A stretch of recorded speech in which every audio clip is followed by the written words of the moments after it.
So, you guys, what if your life could change from one subtle shift?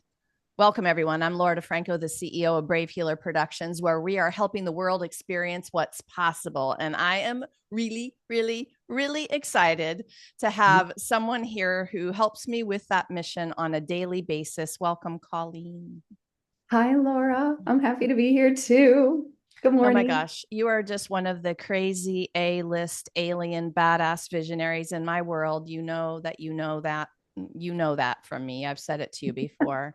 And Sacred Spaces, the book series, you guys. So this is going to be Sacred Spaces, Subtle Shifts for Mind, Body, and Home Transformation. And we're working on volume 3. Show them volume 1 and 2, would you? Yay. So, Colleen is our lead author of this amazing community of authors who stepped up to talk about all of these amazing things. Colleen Avis is an award winning author and life coach, helping others unlock their potential and create sacred spaces where authenticity, confidence, and joy thrive. With over a decade of expertise and a deeply personal healing journey, she empowers clients to connect with their emotions, navigate life's transitions, and embrace lasting change. So, Colleen, why this book? Why this book series? Well, it never was going to be a series. I Oopsie. didn't, life is not linear, right? And when you actually lean in and trust that it zigs and it zags and it's a little more of a squirrely line, and you trust, great things happen. So the first book was really my place to lean in and be honest about my own voice, something for decades I was trying to figure out. Actually, for decades, I don't even know if I was trying to figure it out because I didn't know some of the trauma that was still living in myself, in my mind and my body. And so, yeah, the first book was really this opportunity to, as I say, stand naked on the edge of the world and just be vulnerable and really heal for myself. And what that turned into was 24 other amazing authors who chose to stand on the edge of the world with me, kind of all unknowingly, because it was the first for some, besides you, it was the first for all of us.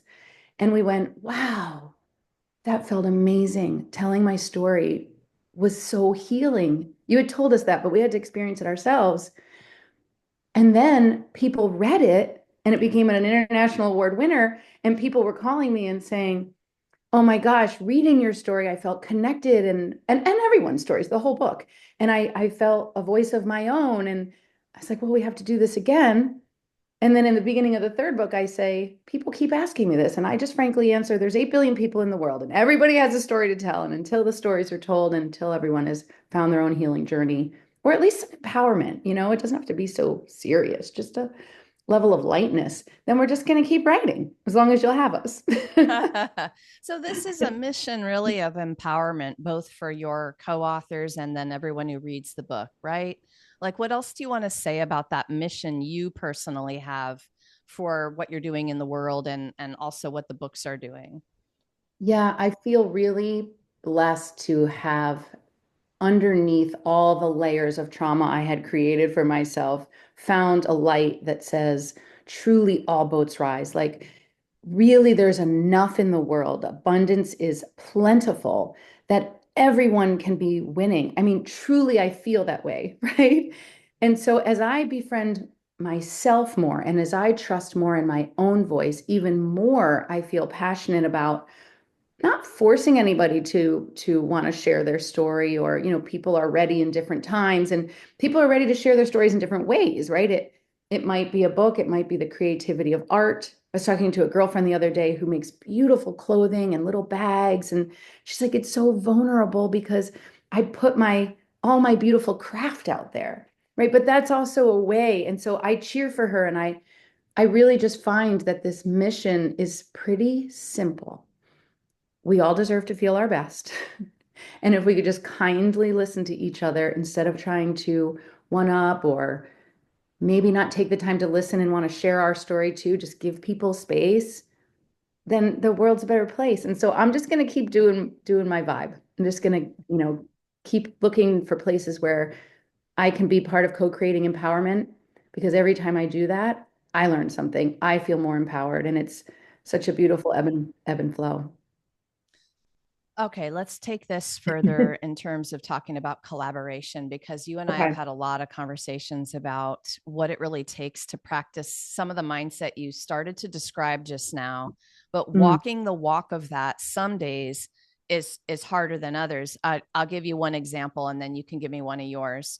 okay. I was in a new networking room just last night on Zoom, and quickly realized there were at least two, if not more, other anthology publishers in the room. And I could feel myself.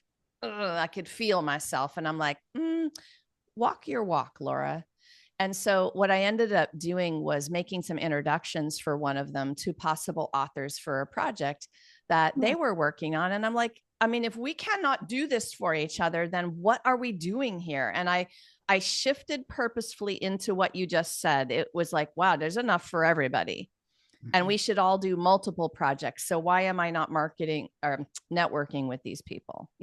So that's my one Mhm. little example. But talk to me more about how you feel about this and how we can get that ninja mindset going.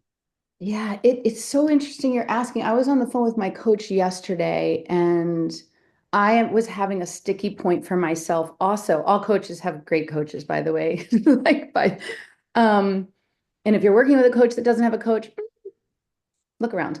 Anyway, you gotta buy, like you're saying, if you are a collaborative publisher, you have to believe and trust and hope that there are other collaborative publishers, right? And you lean into them and you build those relationships. Mine was really around the humbleness of healing. And that, and in the same space of this, sometimes what happens is I'll read somebody else's story and I'm like, oh, mine's not that good, or their trauma was better than mine. Their story's going to be more interesting to read, right? And anyway, that's usually where my insecurities pop in. And it reminds me of, and I try to go back to this, the humbleness of healing, which is every opportunity, even seeing somebody else's story as quote unquote better than mine, is an opportunity to lean into a teaching, right? Why is that coming up for me like that? Why do I feel that level of insecurity when I truly do believe all boats rise and there is a level of abundance? So there is a humanness to it, and to feel humbled enough to go, wow, who do I think I am that there's not somebody else out there that has something that might empower or help me? So that's where I get, I mean, if I'm being naked on the edge of the world, that's where I get stuck in my own mind, right? And I don't think I'm better than anybody else. I just get insecure that somebody might see that I'm not so great. And so I find myself in that gookiness. So my recent, just literally the last couple of days has been, where is the humility and healing? Where is every opportunity, even if it makes me feel a little bit insecure?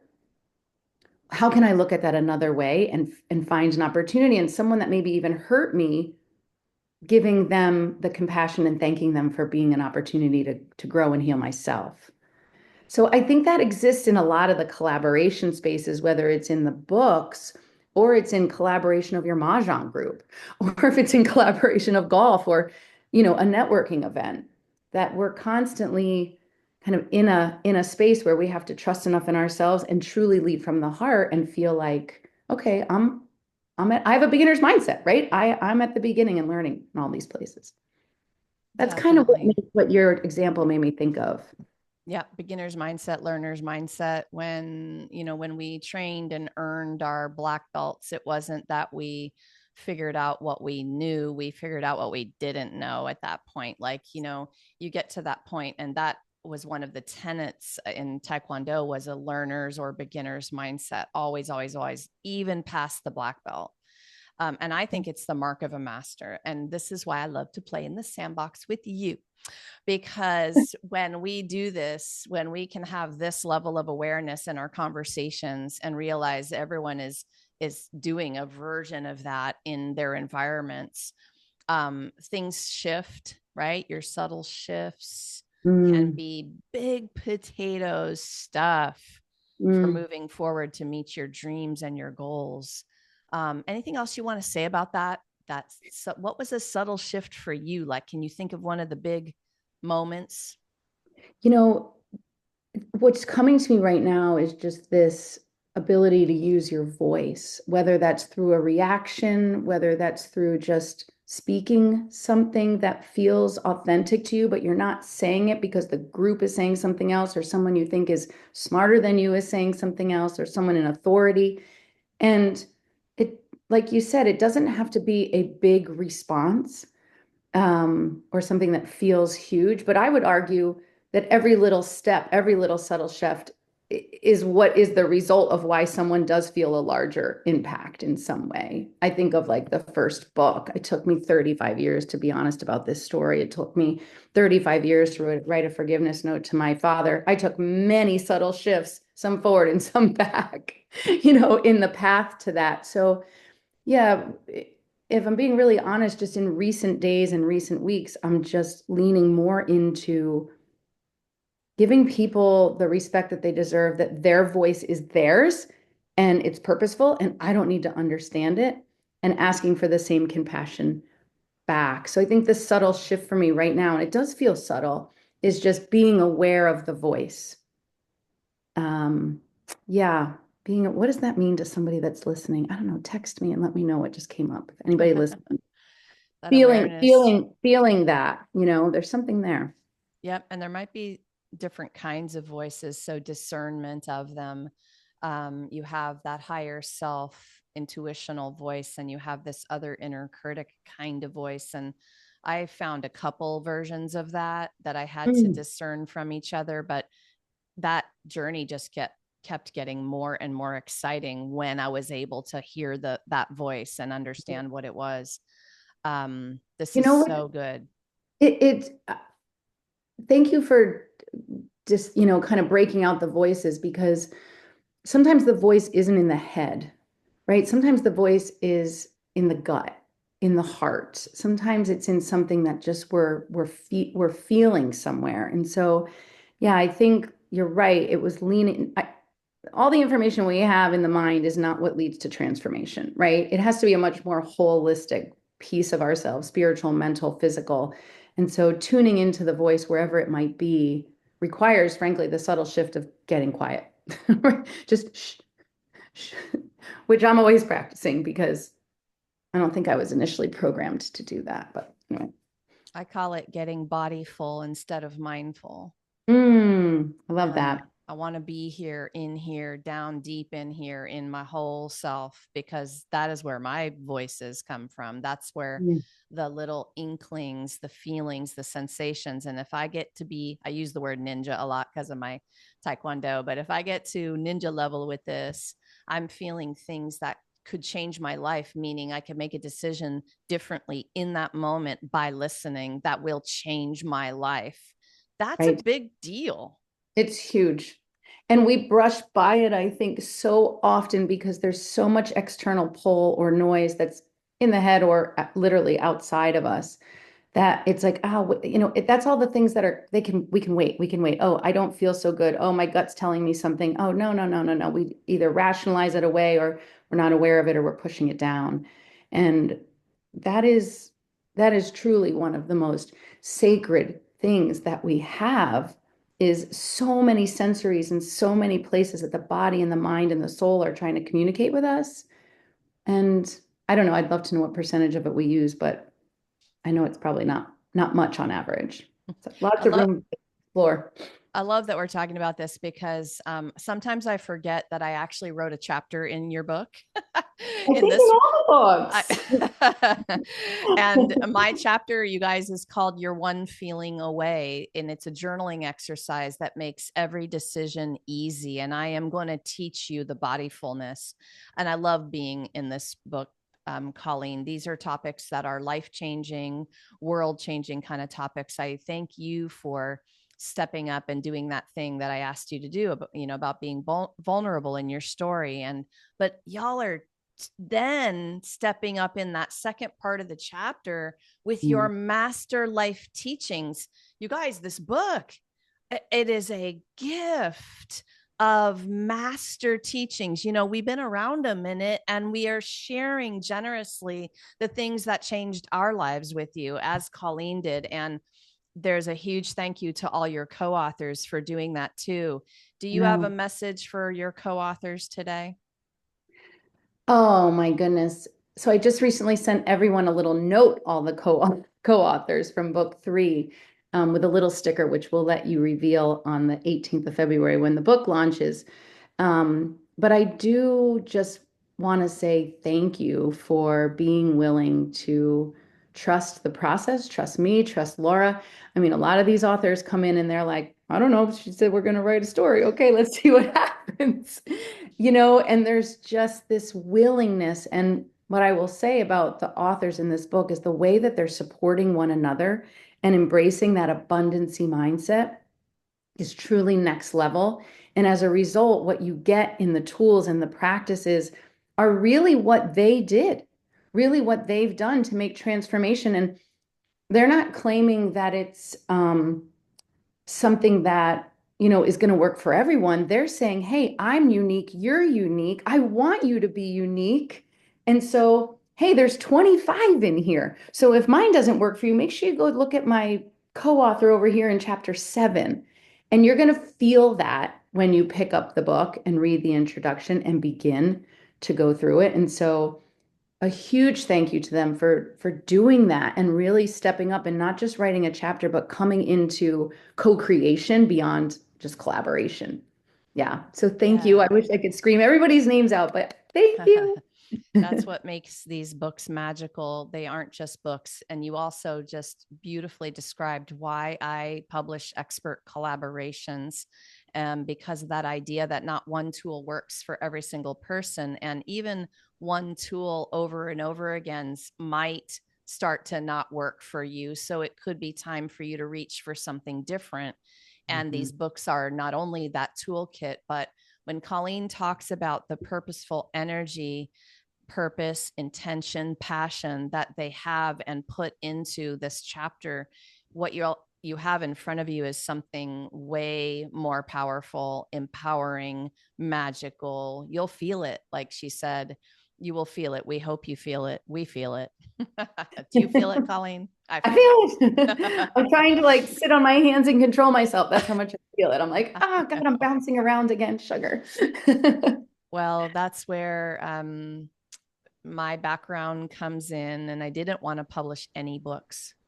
I wanted to have people who were going to play with me in that co-creation and understood law of attraction, abundance mindset, the way that we live our lives in this moment. And Mhm. that includes when we type it out in a chapter, how that matters to people who read. It matters to our family around us. It matters Mhm. to everyone we come in contact with, right? This is like a dream to be here with you as one of those people. Oh. All right. So let's wrap it up. I want you to tell everyone the most important thing you want people to know about making that subtle shift in their life. And I'm so excited. My nose is running. Oh my gosh. Okay. Like I'm yeah, jumping up and down. Your I'm nose is spitting running. almost. All right. Yes, go for This it. what's so beautiful about this conversation is I just had this thought in my mind, which was we're just going for it. Well, I'm showing up as me. I know I'm bouncing around. I notice you're so good at what you do. You're very still. You're anchoring and holding the space. And the first book, I would have said, oh my gosh, I didn't do that right. I flicked my hair too many times. I touched my glasses. I blah, blah, blah. And Laura's so poised and blah, blah, blah. And this goes to your question about the subtle shift. It really starts with being really happy with who you are, right? It's okay that you're different. And that sometimes is the biggest, oh, that was me. That was me. I'm not enough. I'm not pretty enough. I'm too fat. Oh my gosh, I have to hide this. I don't have enough money. I have, whatever all the things were. And when you ask the question, what is required? Uh, to kind of step into that first subtle shift, I'm going to go back to something I said earlier. You have to get a little bit quiet. You have to get a little bit quiet, whether that is take a walk in nature, whether that's look out your busy city window and observe the pigeons, whether that is find a corner and a free meditation app, whether it's a hot bath. I mean, there's endless. I actually have a checklist, a wellness toolkit checklist that's free on my Instagram tool. If anybody wanted to grab it, there's a few ideas there. But the idea of finding sacred space is really about finding stillness. And the answers are there. I can give you 100 examples, but I will guarantee you already have all the wisdom that you need, and you find it in stillness. You find it in quiet moments, and maybe that's your car, maybe that's, driving down the road and you turn the radio off, but it's space, it's stillness. The opportunities and what you learn about yourself are infinite in the quiet. Yes. I fully 100% agree that that's where the magical moments will begin. They may feel difficult at first, but that stillness takes practice. This is such a cool thing that you're bringing this topic up. This is a week where this topic has been up in me. And I actually asked myself this kind of question that went something like, can you be in the sacred space of yourself, with yourself, your inner self? And can you tolerate it there? How long can you tolerate it there? Yeah. And if you're feeling like you can't, why? Because you're an amazing badass. Mm-hmm. Like, Mm-hmm. what is that, and what is coming up to be healed and released in Mm-hmm. that discomfort, right? We could talk for 3 hours about this. This is authentic healing, and it starts with your stillness. Yeah. It really starts with stillness. And what I would love to say is I do also in my LinkedIn bio offer a 30-second kind of time just to connect. It's not it can be whatever you want. It can be a consult, it can be a chit chat, it can be talk about our dogs. It really is. I love connecting with people. I love lifting others. I love being lifted by others. And so if you're one of those people who's like, I'm not going into that quiet, still mind, let's let's play. Let's play for 30 minutes. It always ends up being an hour, so book an hour. But let's play because I was really uncomfortable, more than uncomfortable. I was unable to be still in my mind, in my body. I abused my body. I was overly promiscuous. I was bulimic. I was anorexic. I hid. I lied. I anything I had to do to not be still. And I don't play that anymore. And it wasn't one subtle shift or a blue pill that magically transformed me. And so if you're one of those people, it's okay. It's okay. You're not alone. You don't have to be in that space. And when you're ready, me or someone else, or a bird or God or nature or universe, it's available. Colleen Avis, lead author of Sacred Spaces book series. #3 is coming up. Thank you so much for what you do in the world, and thank you for being here to share with everyone. Thank you for being our mighty leader, Laura. Check out all the Brave Healer books, please. Pretty fascinating stuff. So, you guys, the book is over on Amazon and you should go get it right now. Okay. So, I've got the link down below for you. Also, you can join us for a book launch party. We're going to have that on Zoom February 21st. So, if you're listening to this in time and you would like to register, you can. You can come rub elbows with our entire expert author cast. We have a fun party hour. We're going to have a best hat contest, some fun stuff going on, but really you can be with all of these kinds of people with this mission in the world, and it might be a life-changing hour for you to be with us at the party. So please come find out about that. Lastly today, everyone, remember, your words change the world when you're brave enough to share them. So it is time to be brave. See you next time, everyone.